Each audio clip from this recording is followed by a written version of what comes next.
सभी को नमस्कार। आज हमारा टॉपिक है एसिड। एसिड में इसका पढ़ने का मेन मोटिव हमारा यह है कि इस प्रकार के क्वेश्चन हर एग्जाम में पूछे जाते हैं। तो आइए डिस्कस करते हैं कि किस प्रकार के क्वेश्चन एग्जाम में पूछे जाते हैं। सबसे पहले अम्ल का काम क्या होता है कि ये नीले लिटमस को लाल कर देता है। क्या कर देता है? नीले लिटमस को, तो लिटमस पत्थर होता है उसको क्या कर देता है? लाल कर देता है। तो इसमें हम सबसे पहले ये डिस्कस करेंगे कि अम्ल कितने प्रकार होते हैं। एक तो होता है कार्बनिक और अकार्बनिक होता है। क्या होता है? एक अकार्बनिक और दूसरा होता है कार्बनिक। तो हम दोनों प्रकार के जो अम्ल होते हैं उनका डेली लाइफ में क्या यूज़ होता है और इनका क्या इफेक्ट होता है वो डिस्कस करते हैं। तो सबसे पहले देखते हैं कि हाइड्रोक्लोरिक अम्ल क्या देखेंगे। सबसे पहले हाइड्रोक्लोरिक अम्ल, तो ये इसको हम रसायन भाषा में कैसे लिखते हैं? HCl। H मतलब हो गया हाइड्रो और Cl का हो गया क्लोरिक, तो इन दोनों को क्या बोलेंगे? हाइड्रोक्लोरिक अम्ल। तो इसका इफेक्ट कहाँ पर होता है? जो हमारे पेट में अम्लता होती है, तो अम्लता का कारण क्या बनता है? हाइड्रोक्लोरिक अम्ल के कारण जो पेट में हमारी अम्लता होती है वो किस अम्ल के कारण बनती है? HCl के कारण बनती है। और ये कहाँ पाया जाता है? जठर रस में पाया जाता है। कहाँ पाया जाता है? जठर रस।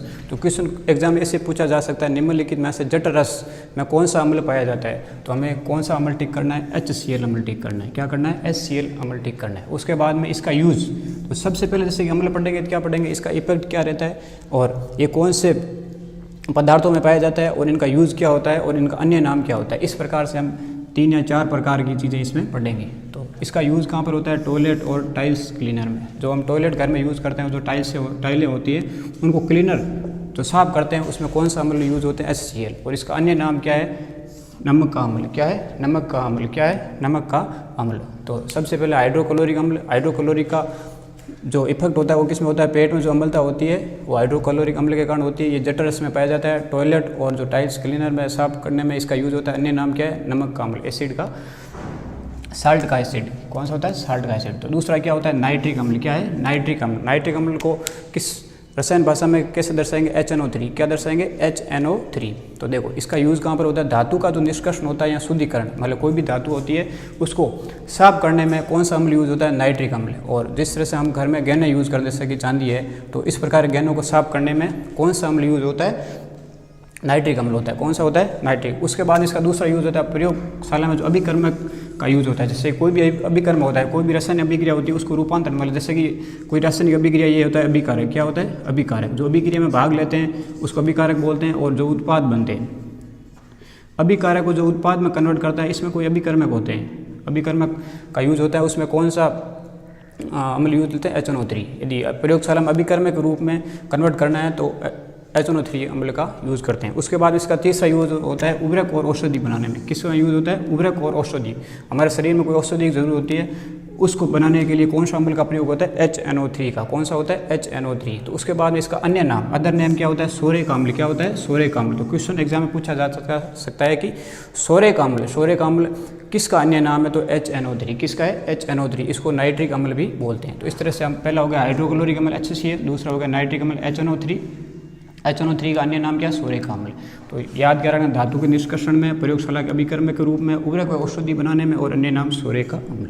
ठीक है, और यहाँ तक। उसके बाद आता है हाइड्रोफ्लोरिक अम्ल। नाम से ज्ञात हो रहा है कि हाइड्रो यानी हाइड्रोजन, फ्लोरिक मतलब फ्लोरीन। तो हाइड्रोफ्लोरिक अम्ल, इसका यूज होता है कांच साफ करने में। क्या साफ करने में? कांच साफ करने में। और जो कांच होते हैं उस पर अपन जो लिखने का काम करते हैं वो कौन से अम्ल के माध्यम से होता है? हाइड्रोफ्लोरिक अम्ल से। कौन से अम्ल के माध्यम से? हाइड्रोफ्लोरिक अम्ल। यहाँ तक बात क्लियर होगी। उसके बाद में चौथा अम्ल आता है सल्फ्यूरिक अम्ल। क्या आता है? सल्फ्यूरिक अम्ल।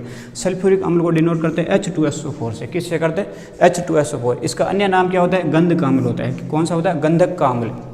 और इसे रसायनों का राजा कहते हैं। आपको पता है कि कोई भी चीज़ डिनोट होती है या जो सबसे भारी चीज़ होती है उसको राजा बोलते हैं, और जो रसायनों का राजा बोलते हैं उसको क्या बोलते हैं? सल्फ्यूरिक अम्ल। उसका रसायन सूत्र क्या होता है? H2SO4। उसके बाद में इसका यूज़ कहाँ पर होता है? अग्निशामक यंत्र बनाते हैं। जो हमारे घरों में या आसपास में कहीं पर यदि आग लगती है उसमें जो अपन यंत्र यूज़ करते हैं उसको अग्निशामक यंत्र बोलते हैं। उस यंत्र को बनाने में कौन से अम्ल का प्रयोग होता है? सल्फ्यूरिक अम्ल। कौन सा अम्ल का? सल्फ्यूरिक अम्ल। और अपमार्जक और पेट्रोलियम शोधन में, यदि पेट्रोलियम का कहीं हमको रिसर्च करना है, उस रिसर्च में काम लेने वाला अम्ल कौन होता है? सल्फ्यूरिक अम्ल। उसके बाद में जिस तरह से वर्तमान में आगरा का जो ताज है उसमें जो कलर का जो नुकसान हो रहा है, उसके जो पत्थर यूज हो रहा है उसमें जो कलर की समस्या आ रही है वो कौन से अम्ल के कारण आ रही है? सल्फ्यूरिक अम्ल के कारण आ रही है। कौन से अम्ल के कारण आ रही है? सल्फ्यूरिक अम्ल। रीज़न क्या रहता है कि वहाँ पर जो कारखाने रहते हैं उससे जो धुआं निकलते हैं, जो वायुमंडलीय क्रिया करके H2SO4 का निर्माण करती है। उसके बाद में अम्ल वर्षा का कारण क्या होता है? अम्ल वर्षा का कारण। अम्ल वर्षा का कारण भी कौन सा अम्ल होता है? सल्फ्यूरिक अम्ल होता है। कौन सा अम्ल होता है? सल्फ्यूरिक अम्ल। तो इस तरह से सल्फ्यूरिक अम्ल को अन्य नाम से रसायनों का राजा या गंधक अम्ल भी बोलते हैं, या अग्निशामक यंत्र में अपमार्जक पेट्रोलियम शोधन में इसका यूज होता है। और आगरा के चाल में जो डैमेज हो रहा है उसमें कौन सा मेन अम्ल होता है? सल्फ्यूरिक अम्ल। और इसको जो अम्ल का वर्षा होती है उसमें भी सल्फ्यूरिक अम्ल का योगदान होता है। उसके बाद में आता है कार्बोनिक अम्ल। कौन सा आता है? कार्बोनिक अम्ल, H2CO3। इसका सूत्र क्या होता है? H2CO3। इसका यूज होता है जो सभी खट्टे पदार्थ, जिस तरह से अपन कोल्ड ड्रिंक पीते हैं उसमें जो खट्टापन होता है वो कौन से अम्ल के कारण होता है?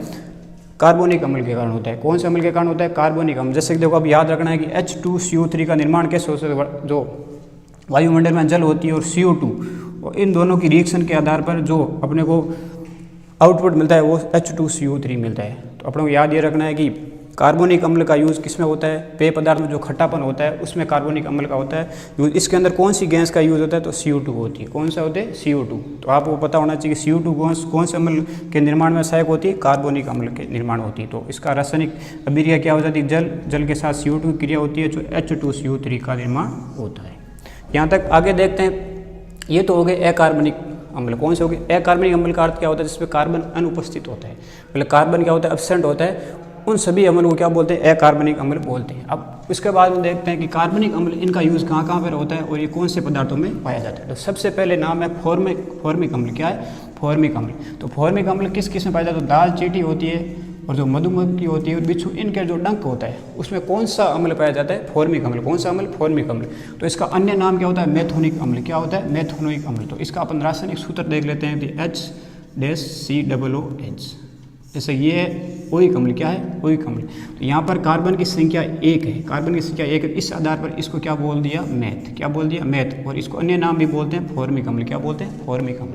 तो याद ये रखना है कि कार्बनिक अम्ल होता है जिसमें कार्बन की उपस्थिति होती है, उसमें सबसे पहले पढ़ा है हमने फॉर्मिक अम्ल। कौन सा पढ़ा है? फॉर्मिक अम्ल। फॉर्मिक अम्ल किस किस में पाया जाता है? तो लाल चींटी होती है और जो मधुमक्खी होती है, जो बिच्छू के डंक में पाया जाता है। किसके डंक में पाया जाता है? लाल चींटी, मधुमक्खी और बिच्छू के डंक में पाया जाता है। इसका अन्य नाम क्या है? मेथोनिक अम्ल। उसके बाद में आता है एसिटिक अम्ल। क्या आता है? एसिटिक अम्ल या एसिटिक एसिड। देखो इसका रासायनिक सूत्र होता है CH3COOH, CH3-COOH। देखो यहाँ पर रासायनिक नाम 1 और 2, मतलब मेथ और रेत और एक आ गया तो एसिटिक एसिड हो गया। क्या हो गया? Acetic acid. ये कहाँ पर पाया जाता है? सिरका में पाया जाता है। किस में पाया जाता है? सिरका में पाया जाता है। इसका यूज़ क्या होता है? जो लकड़ी के फर्नीचर होते हैं उन पर जो यदि गंदगी होती है उनको साफ करने में किस अम्ल का प्रयोग किया जाता है? Acetic acid. किसका? Acetic acid. और इसका अन्य नाम क्या होता है? एथेनोइक अम्ल। क्या होता है? एथेनोइक अम्ल। मैंने आपको यह बताया कि यहाँ पर कार्बन की संख्या 2 हो गई, 1 और 2। और उसके बाद जब COOH होता है तब इसका अनुलग्न लगता है ओइक। क्या लगता है? Oic acid. क्या लगता है? Oic acid. तो इसका अन्य नाम क्या होगा? Ethanoic acid. एथेनोइक एसिड का अन्य नाम सिरका में पाया जाता है और इसका यूज़ कहाँ होता है? लकड़ी के फर्नीचर साफ करने में। अन्य नाम होगा एथेनोइक अम्ल। अब तीसरा आता है, तीसरा कौन सा अम्ल? कार्बनिक अम्ल, जिसमें कार्बन की उपस्थिति हो। अन्य नाम क्या है? तीसरा कौन सा अम्ल है? मेलिक अम्ल। क्या है? मेलिक अम्ल। ये कहाँ पाया जाता है? सेब व चना की पत्तियों में। किस किस में? सेब और चना की पत्तियाँ होती है उसमें कौन सा अम्ल पाया जाता है? मेलिक अम्ल। कौन सा अम्ल? मेलिक अम्ल। याद ये रखना है कि क्वेश्चन कैसे बन सकता है एग्जाम में। सबसे इंपॉर्टेंट यहाँ पर जो टॉपिक पढ़ रहे हैं वो हमारा इंपॉर्टेंट क्यों है कि इस प्रकार के क्वेश्चन हर एग्जाम में पूछे जाते हैं। तो किस प्रकार से क्वेश्चन पूछा जाएगा कि सेब और चना की पत्तियों में कौन सा अम्ल पाया जाता है? तो अपने को याद ये रखना है कि सेब और जो चना की पत्तियाँ होती है उसमें मेलिक अम्ल पाया जाता है। उसके बाद चौथा आता है ऑक्जेलिक अम्ल। क्या आता है? ऑक्जेलिक अम्ल। क्या होता है? ऑक्जेलिक अम्ल। अब ऑक्जेलिक अम्ल किस किस पदार्थों में पाया जाता है? जो टमाटर होता है, पालक होता है, अमरूद होता है। अब क्वेश्चन हर एग्जाम में पूछा जाता है कि टमाटर में कौन सा अम्ल पाया जाता है? तो ऑक्जेलिक अम्ल। कौन सा अम्ल? ऑक्जेलिक अम्ल। पालक में कौन सा पाया जाता है? तो ऑक्जेलिक अम्ल। अमरूद में कौन सा पाया जाता है? तो ऑक्जेलिक अम्ल। अब यहाँ पर पांचवा आता है अम्ल साइट्रिक अम्ल। कौन सा आता है? साइट्रिक अम्ल। कौन सा अम्ल? साइट्रिक अम्ल। मैं बार बार ये नाम क्यों बोल रहा हूँ? क्यों आपको क्वेश्चन जैसे ही पढ़े दिमाग बनाना चाहिए साइट्रिक अम्ल। तो साइट्रिक अम्ल नारंगी, नींबू और मौसमी। नारंगी, नींबू और मौसमी। अब इसके अपन शॉर्ट ट्रिक बनाते हैं कि साई, नानी और मौसी। साई, नानी और मौसी। तो ऐसे याद रहेगा कि भाई साई मतलब हो गया साइट्रिक अम्ल और ना मतलब नारंगी, नी मतलब नींबू, मो मतलब मौसमी। तो कौन सा अम्ल पाया जाता है इन तीनों में? साइट्रिक अम्ल। उसके बाद में छठा आता है टार्ट्रिक अम्ल। कौन सा आता है? टार्ट्रिक अम्ल। टार्ट्रिक अम्ल कहाँ पाया जाता है? अंगूर, आम और इमली में। कहाँ पाया जाता है? अंगूर, आम और इमली में। कहाँ पाया जाता है? अंगूर और अंगूर है, आम और इमली में कौन सा अम्ल पाया जाता है? टार्टरिक अम्ल। कौन सा पाया जाता है? टार्टरिक अम्ल। उसके बाद में आता है बेंजोइक अम्ल। कौन सा अम्ल? बेंजोइक अम्ल। जो हम घरों में खाद्य पदार्थ यूज़ करते हैं, कौन से पदार्थ? खाद्य पदार्थ जो पैकिंग में आते हैं, जो पैकिंग आती है वो ख़राब नहीं हो, इसलिए इसके अंदर कौन सा अम्ल यूज़ होता है? बेंजोइक अम्ल। कौन सा होता है? बेंजोइक अम्ल। अब देखो इसका रासायनिक सूत्र अपन याद लगे तो यहाँ पर एक बेंजीन वलय होती है और यहाँ पर COOH हो जाता है। तो मैंने यहाँ पर बताया जो COOH आता है, इसका अनुलग्न क्या होता है? ओइक अम्ल। क्या होता है? ओइक अम्ल। तो यहाँ पर बेंजीन बन गया और बेंज प्लस ओइक क्या हो गया? बेंजोइक अम्ल। इनमें कौन सा मतलब ये किन किन में पाया जाता है? खाद्य परीक्षक के रूप में जो अपन यूज़ करते हैं उसमें बेंजोइक अम्ल पाया जाता है। उसके बाद में 8वां आता है टैनिक अम्ल। कौन सा आता है? टैनिक अम्ल। टैनिक अम्ल में किस में पाया जाता है? चाय और कॉफ़ी। अब क्वेश्चन आएगा चाय और कॉफ़ी में कौन सा अम्ल पाया जाता है? तो टैनिक अम्ल। कौन सा अम्ल? टैनिक अम्ल। उसके बाद में ब्यूटारिक अम्ल। कौन सा अम्ल? ब्यूटारिक। ब्यूटारिक अम्ल किस में पाया जाता है? मक्खन में पाया जाता है। किस में पाया जाता है? मक्खन में पाया जाता है। तो ब्यूटारिक अम्ल किस में? मक्खन में। अब उसके बाद में लास्ट में आता है लैक्टिक अम्ल। लैक्ट किस में पाया जाता है? दूध में। तो अम्ल किस में पाया जाता है? लैक्टिक अम्ल किस में? खट्टा जो दूध होता है, दही होता है, उसमें कौन सा अम्ल पाया जाता है? लैक्टिक अम्ल। इस तरह से हमने ये सारे जो अम्ल होते हैं, अम्ल मतलब अम्ल का काम क्या होता है? तो नीले एलिमेंट्स को क्या कर देता है? लाल कर देता है। इसमें 2 प्रकार के कार्बन पढ़े हमने, कार्बनिक और अकार्बनिक अम्ल पढ़े। अकार्बनिक जिसमें कार्बन अनुपस्थित होता है, कार्बनिक अम्ल जिसमें कार्बन उपस्थित होता है। अब देख क्योंकि रिवीजन करते थे हाइड्रोक्लोरिक अम्ल HCl, ये पेट की अम्लता का कारण बनता है, जठर रस में पाया जाता है, टॉयलेट और क्लीनर्स टाइल्स साफ करने में काम आता है। अन्य नाम क्या है? नमक अम्ल बोलते हैं। नाइट्रिक अम्ल HNO3 धातु के निष्कर्ष और शुद्धिकरण में काम आता है, प्रयोगशाला अभिकर्म के रूप में काम आता है, उर्वरक व औषधि बनाने में, और सोरे का अम्ल भी इसका अन्य नाम है। उसके बाद में हाइड्रोफ्लोरिक अम्ल, हाइड्रोमल H, फ्लोरिक अम्ल F, ये कांच साफ करने में और कांच पर लिखने में काम आता है। उसके बाद सल्फ्यूरिक अम्ल H2SO4, इसका अन्य नाम क्या है? गंधक अम्ल और रसायनों का राजा भी बोलते हैं। अग्निशामक यंत्र, अपमार्जक और पेट्रोलियम शोधन में इसका यूज होता है। उसके आगे ताज का जो डैमेज, कलर डैमेज हो रहा है, पीला पट रहा है, उसका कारण क्या है? H2SO4 है। और इसका जो कारण बनता है अम्ल का वर्षा का कारण भी H2SO4 बनता है। उसके बाद कार्बनिक अम्ल जो अपन पेय पदार्थ बोलते हैं, जो पीते हैं या कोल्ड ड्रिंक पीते हैं, उसमें जो खट्टापन किसके कारण आता है? H2CO3 का आता है। ये H2CO3 का निर्माण कैसे होता है? जल और CO2 जब क्रिया करते हैं तो H2CO3 बनते हैं। ये हो गया अकार्बनिक। अब कार्बनिक आता है फॉर्मिक अम्ल HCOOH, इसका फॉर्मूला होता है। अन्य नाम इसको मेथोनिक बोलते हैं। ये किस में पाया जाता है? तो लाल, चींटी, मधुमक्खी और बिच्छू के डंग में जो अम्ल पाया जाता है उसको बोलते हैं फॉर्मिक एसिटिक एसिड CH3COOH। इसको सिरका में ये पाया जाता है। ये लकड़ी के फर्नीचर साफ करने में यूज होता है। एथेनोइक अम्ल इसमें पाया जाता है। उसके बाद मेलिक अम्ल। क्या है? मेलिक अम्ल। मेलिक अम्ल सेब और चना की पत्तियों में पाया जाता है। ऑक्जेलिक अम्ल टमाटर, पालक और अमरूद। ऑक्जेलिक अम्ल टमाटर, पालक और अमरूद। ठीक है। अब उसके बाद साइट्रिक अम्ल। साइट्रिक मतलब नारंगी, नींबू और मौसमी। साइट्रिक मतलब शाही, नानी और मौसमी। टार्ट्रिक अम्ल अंगूर, आम और इमली, जो खट्टे पदार्थ होते हैं। टार्ट्रिक अम्ल अंगूर, आम और इमली। उसके बाद बेंजोइक अम्ल खाद्य परीक्षक के रूप में, जो हमारे घर में पैकिंग आती है, जो डब्बों में पैकिंग आती है, उसमें बेंजोइक अम्ल पाया जाता है। कौन सा अम्ल पाया जाता है? बेंजोइक अम्ल। उसके बाद है टैनिक अम्ल। कौन सा अम्ल? टैनिक। चाय और कॉफी में कौन सा अम्ल पाया जाता है? टैनिक। क्वेश्चन आता है कि टैनिक अम्ल किस में पाया जाता है?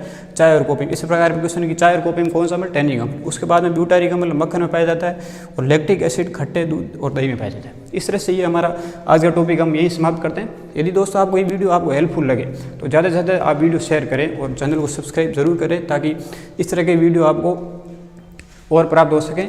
ये टॉपिक हर एग्जाम में पूछा जाता है, तो आराम से इस टॉपिक को आप 1 बार 2 बार जरूर पढ़िए और हो सके तो आप इसको नोट्स जरूर बना लें। तो इस तरह से वीडियो यही समाप्त होता है। धन्यवाद।